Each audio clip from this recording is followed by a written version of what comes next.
बच्चों, हिंदी साहित्य के संत कवियों में कबीर का एक विशिष्ट स्थान है। आज हम उनके दोहे पढ़ने जा रहे हैं जिन्हें साखी कहा जाता है। कबीर की साखियां पढ़ने से पहले यह आवश्यक है कि हम संत कबीर का संक्षिप्त परिचय प्राप्त कर लें। कबीर का आविर्भाव ऐसे समय में हुआ था जब राजनीतिक, धार्मिक और सामाजिक क्रांतियां अपने चरम पर थी, अर्थात पूरे जोर पर थी। कबीर क्रांतदर्शी कवि थे, यानी कि उन्होंने अपनी रचनाओं के माध्यम से भारी बदलाव, क्रांति लाकर दिखाई। उनकी कविता में गहरी सामाजिक चेतना प्रकट होती है। सामाजिक चेतना अर्थात वे समाज के बारे में सोचते थे, विचार करते थे और समाज में निहित कुरीतियों, रूढ़ियों का विरोध उन्होंने अपने दोहों के माध्यम से किया है। एक और धर्म के बाह्य आडंबरों पर उन्होंने गहरी और तीखी चोट की है, तो दूसरी ओर आत्मा परमात्मा के विरह मिलन के भावपूर्ण गीत भी गाए हैं। कबीर शास्त्रीय ज्ञान की अपेक्षा अनुभव ज्ञान को अधिक महत्व देते थे, अर्थात उनका मानना था कि वास्तविक ज्ञान शास्त्र पढ़ने से या केवल पुस्तकें पढ़ने से नहीं, अपितु अनुभव से प्राप्त होता है। कबीर की भाषा पूर्वी जनपद की भाषा थी। उन्होंने जन चेतना और जन भावनाओं को अपने शब्द और साखियों के माध्यम से जन जन तक पहुंचाया है। तो आइए अब ये जानने की कोशिश करते हैं कि कबीर के दोहों को साखी क्यों कहा जाता है। साखी शब्द साक्षी शब्द का ही तद्भव रूप है और साक्षी शब्द साक्ष्य से बना है, जिसका अर्थ होता है प्रत्यक्ष ज्ञान। यह प्रत्यक्ष ज्ञान गुरु शिष्य को प्रदान करता है। संत संप्रदाय में अनुभव ज्ञान की ही महत्ता है, शास्त्रीय ज्ञान की नहीं। कबीर का अनुभव क्षेत्र विस्तृत था। कबीर जगह जगह भ्रमण करके प्रत्यक्ष ज्ञान प्राप्त करते थे, अतः उनके द्वारा रचित साखियों में अवधी, राजस्थानी, भोजपुरी और पंजाबी भाषाओं के शब्दों का प्रभाव स्पष्ट रूप से दिखाई देता है। इसी कारण उनकी भाषा को पंचमेल खिचड़ी भी कहा जाता है। कबीर की भाषा को सधुकड़ी भी कहा जाता है। कहने का तात्पर्य यह है कि कबीर ने अपने जीवन में इतना भ्रमण किया, जगह जगह पर घूमे, जिसके कारण विभिन्न क्षेत्रों की भाषाएं, विभिन्न बोलियां उनकी भाषा में सम्मिलित हो गईं। कबीर ने जो ज्ञान अपने अनुभव से साक्षी होकर प्रत्यक्ष रूप से प्राप्त किया, उसे ही अपने दोहों के माध्यम से हम तक पहुंचाया है। इसीलिए उनके दोहों को साखी कहा जाता है। तो चलिए अब हम एक एक करके कबीर की साखियों को पढ़ते हैं, उनका शाब्दिक अर्थ और भावार्थ ग्रहण करने की कोशिश करते हैं और उनमें निहित संदेश को प्राप्त करते हैं। पहली साखी इस प्रकार है। ऐसी बानी बोलिए मन का आपा खोए, अपना तन शीतल करे औरन को सुख होए। इस दोहे के माध्यम से कबीर ने हमें मीठी वाणी बोलने, मधुर वचन बोलने का संदेश दिया है। ऐसा उन्होंने क्यों कहा है, वो क्यों चाहते हैं कि हमें मीठी वाणी बोलनी चाहिए, इसको हम समझने की कोशिश करते हैं। कबीर का मानना है कि हमें सदैव मीठी वाणी का प्रयोग करना चाहिए। जब भी हम किसी से बात करें, जब भी हमारे मुख से कोई वाणी निकले, वचन निकले, तो वो मधुर हों, जिनमें मन में अहंकार जो है वो ना झलके, मन का अहंकार ना झलके। उससे क्या होगा कि उससे सबसे पहले तो हमारे तन को शीतलता मिलेगी और सुनने वाले को भी अच्छा लगेगा। अपना तन शीतल करे, यानी कि हमारे तन को शीतलता प्रदान करेगा वो। आप देखिए, जब भी हम क्रोधपूर्ण या अहंकारपूर्ण वाणी बोलते हैं तो उससे सबसे पहले हमारा शरीर, तन बदन जलने लगता है, और जबकि हम शीतल शब्दों का प्रयोग करें, अच्छे मधुर वचनों का प्रयोग करें, तो हमारे तन को शीतलता महसूस होती है और सुनने वाले को तो अच्छा लगता ही है। तो इस तरह से मधुर वचन बोलने से, मीठी वाणी बोलने से न केवल दूसरों का बल्कि हमारा भी हित होता है। तो कबीर की यह साखी हमें यह संदेश दे रही है कि हमें कभी भी अहंकार से भरे हुए शब्द नहीं बोलने चाहिए, बल्कि ऐसी मधुर वाणी का प्रयोग करना चाहिए जिसमें अहंकार न झलके अपितु सभी के प्रति प्रेम का भाव नजर आए। दूसरा दोहा। कस्तूरी कुंडली बसे मृग ढूंढे बन माही, ऐसे घटी घटी राम है दुनिया देखे नाही। इस दोहे के माध्यम से कबीर ने हमें एक सच्चाई से अवगत कराया है कि ईश्वर का वास कण कण में है। उन्हें हमें किसी विशेष स्थान पर या बाहर जाकर ढूंढने की आवश्यकता नहीं है, और यह बात उन्होंने मृग के उदाहरण से समझाई है। कस्तूरी अर्थात विशेष प्रकार की सुगंध, कुंडली मतलब शरीर या नाभि, बसे मतलब बसती है, मृग ढूंढे बन माही, मृग हिरन, ढूंढे ढूंढता है, बन मतलब जंगल, माही अर्थात में। यहाँ कबीर का कहना है कि एक विशेष प्रकार की सुगंध हिरन की नाभि में ही समाई हुई होती है, जिसके कारण वो जहाँ भी जाता है वहीं उसे वो खुशबू आती है, पर वो इस बात से अनजान होता है और वो पूरे जीवन भर जंगल में भटकता रहता है उसी खुशबू की तलाश में। उसे लगता है कि वो जहाँ जाता है वहीं वो खुशबू आ रही है, तो आखिर उसका स्रोत क्या है। वो बाहर उस खुशबू को तलाशता भटकता रहता है जीवन भर, जबकि वो होती कहाँ है, उसी की नाभि में। ऐसे घटी घटी राम है, घट घट मतलब कण कण में। कबीर कह रहे हैं कि इसी प्रकार कण कण में राम अर्थात ईश्वर हैं, दुनिया देखे नहीं, पर दुनिया उनको देख नहीं पाती, समझ नहीं पाती। तो मृग में और हम लोगों में क्या समानता है कि जिस प्रकार मृग की नाभि में ही खुशबू समाई है, पर क्योंकि वो इस बात से अनजान है इसलिए उसे बाहर ढूंढता रहता है, भटकता रहता है जीवन भर, उसी प्रकार ईश्वर का वास हमारे रोम रोम में है, कण कण में है, पर हम इस बात से अनजान हैं, इसलिए हम उन्हें बाहर तीर्थ स्थानों पर इधर उधर कर्म कांडों में भटकते हुए ढूंढते रहते हैं। पर ऐसी स्थिति में हम केवल भटकाव में ही खोए रहते हैं, ईश्वर को प्राप्त नहीं कर पाते। तो यदि हम इस बात को समझ लें कि ईश्वर तो हर जगह हैं, कण कण में हैं, रोम रोम में बसे हुए हैं, तो हमें उन्हें ढूंढने के लिए कहीं बाहर भटकने की या कर्म कांड करने की आवश्यकता नहीं होगी। हम हर एक के अंदर, अपने अंदर कण कण में उन्हें महसूस कर पाएंगे। आगे चलें। जब मैं था तब हरि नहीं, अब हरि है मैं नाही, सब अंधियारा मिट गया जब दीपक देखा माही। कबीर का मानना है कि अहंकार और ईश्वर एक साथ नहीं रह सकते, अर्थात अहंकार की भावना जो है वो ईश्वर की प्राप्ति में या ईश्वर को समझने में, जानने में एक बहुत बड़ी बाधा है। इसी बात को कबीर ने अपने इस दोहे के माध्यम से हमें समझाने का प्रयत्न किया है। कबीर कह रहे हैं जब मैं था तब हरि नहीं। यहाँ पर मैं शब्द जो है वो अहंकार का सूचक है। तो कबीर कह रहे हैं कि जब तक हमारे अंदर मैं की भावना अर्थात अहंकार होता है, तब तक हमें हरि अर्थात ईश्वर की प्राप्ति नहीं हो पाती। अब हरि है मैं नहीं, और अब जब उन्हें ईश्वर की प्राप्ति हो चुकी है तब उनका अहंकार शून्य होकर गायब हो गया है, बिल्कुल समाप्त हो गया है। सब अंधियारा मिटी गया।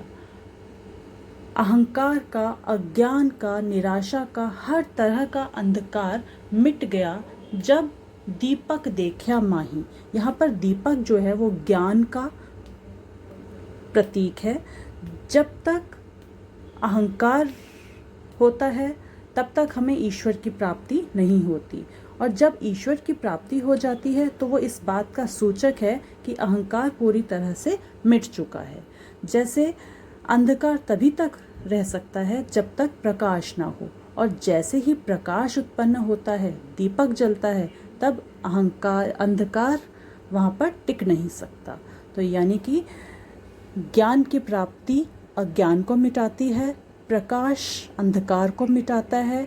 इसी प्रकार ईश्वर का वास अहंकार को मिटा देता है, या यूँ कहें कि जब अहंकार पूरी तरह से मिट जाता है तभी हमें ईश्वर की परम सत्य की प्राप्ति होती है।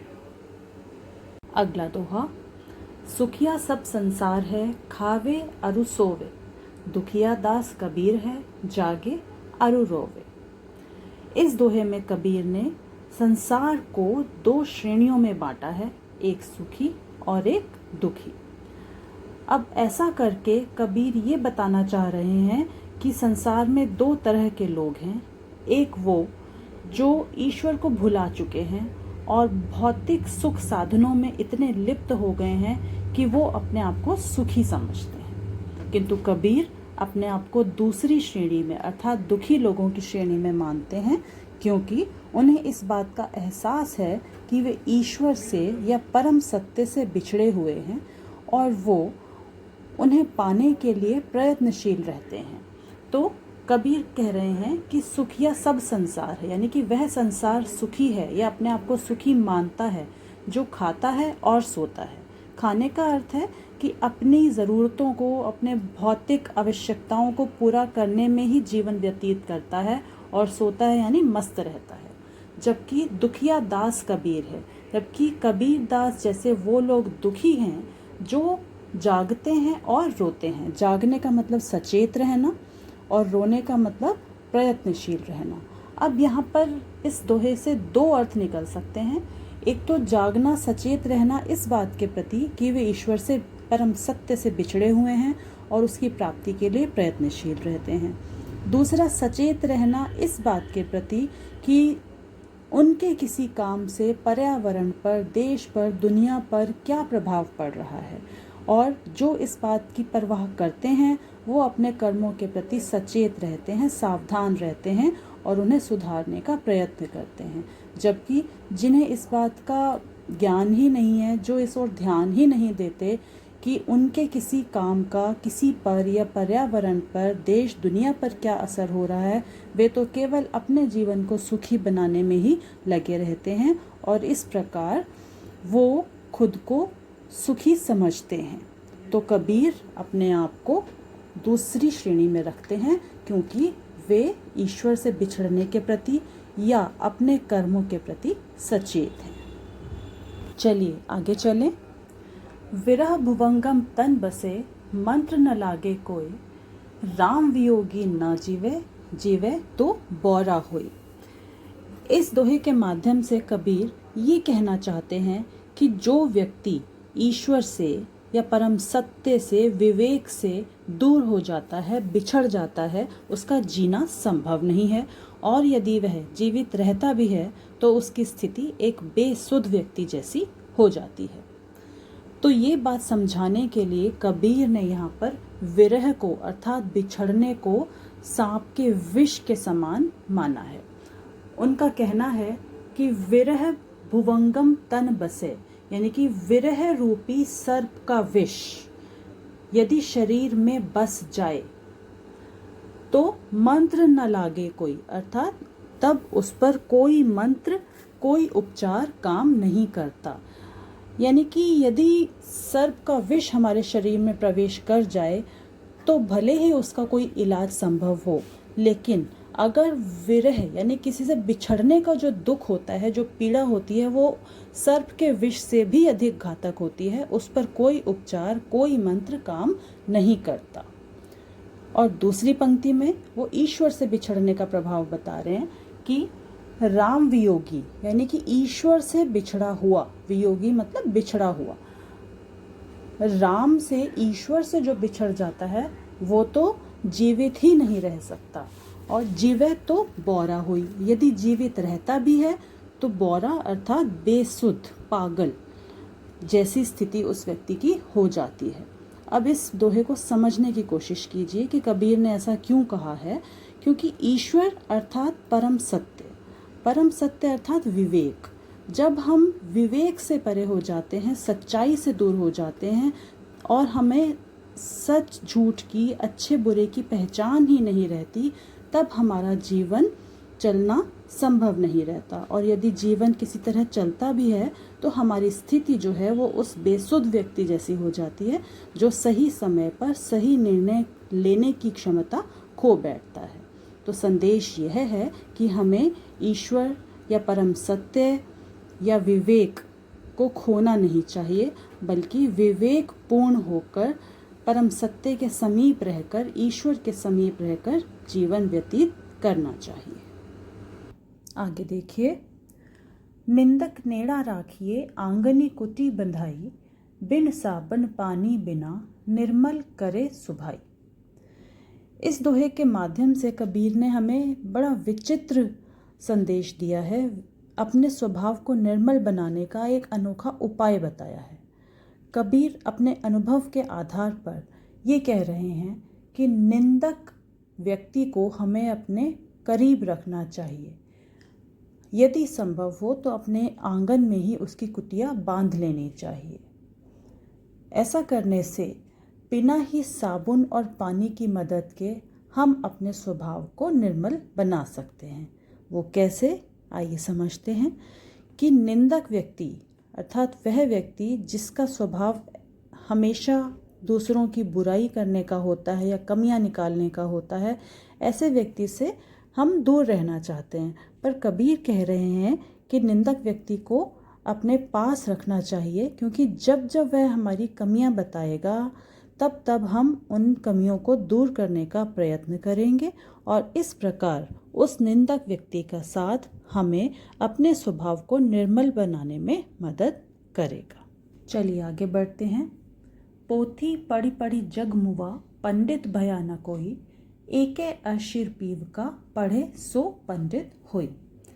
इस दोहे के माध्यम से कबीर कहना चाहते हैं कि केवल शास्त्र पढ़ने से कोई ज्ञानी नहीं बन जाता, बल्कि सच्चा ज्ञानी वह है जिसके हृदय में सभी के प्रति समान रूप से प्रेम की भावना हो। तो कबीर कह रहे हैं कि पोथी पढ़ी पढ़ी जग मुआ, अर्थात पोथी या शास्त्र पुस्तकें पढ़ पढ़ कर तो जग बीत गया, कितने ही लोग चले गए, किंतु कोई पंडित अर्थात ज्ञानी नहीं बन पाया। एक आशिर पीव का, एक अक्षर प्रेम का जिसने पढ़ लिया वह ज्ञानी हो गया। अर्थात कबीर का मानना यह है कि जब कोई व्यक्ति अधिक शास्त्र विद्या प्राप्त कर लेता है, ग्रंथ पढ़ लेता है, तो उसके हृदय में अहंकार पैदा होने की संभावना रहती है और वही अहंकार उसे ज्ञानी बनने से, सच्चा ज्ञानी बनने से दूर कर देता है। जबकि यदि हमारे मन में सभी के प्रति प्रेम का भाव पैदा हो जाए तो वो एक प्रेम का भाव हमें अन्य सभी विकारों से दूर ले आता है और तभी हम सच्चे अर्थों में ज्ञानी कहलाते हैं। अब अंतिम दोहा देखिए। हम घर जाल्या आपना, लिया मुराड़ा हाथी, अब घर जालों तास का, जे चले हमारे साथी। प्रस्तुत दोहे में कबीर कह रहे हैं कि उन्होंने तो अपना विकारों रूपी घर जला दिया है, नष्ट कर दिया है, हाथ में ज्ञान रूपी मशाल लेकर। अब कबीर उन लोगों को आमंत्रित कर रहे हैं जो उन्हीं की तरह से ज्ञान प्राप्त करके विकारों से मुक्त होना चाहते हैं। कबीर कह रहे हैं कि हमने तो अपना विकारों रूपी घर या विकारों की जो ऊंची ऊंची दीवारें अपने आसपास खड़ी कर ली थी, उन्हें ज्ञान रूपी मशाल लेकर जला दिया, यानी कि दूर कर दिया, नष्ट कर दिया। अब घर जालों तास का, अब हम उन सभी का विकारों रूपी घर भी जलाना चाहते हैं या जलाने के लिए तैयार हैं जो इस ज्ञान के मार्ग पर हमारे साथ चलना चाहते हैं। अर्थात कबीर उन सभी लोगों को आमंत्रित कर रहे हैं ज्ञान के मार्ग पर आगे बढ़ने के लिए, जो उन्हीं की तरह ज्ञान प्राप्त करके विकारों से मुक्त होना चाहते हैं और अपने जीवन को सफल बनाना चाहते हैं।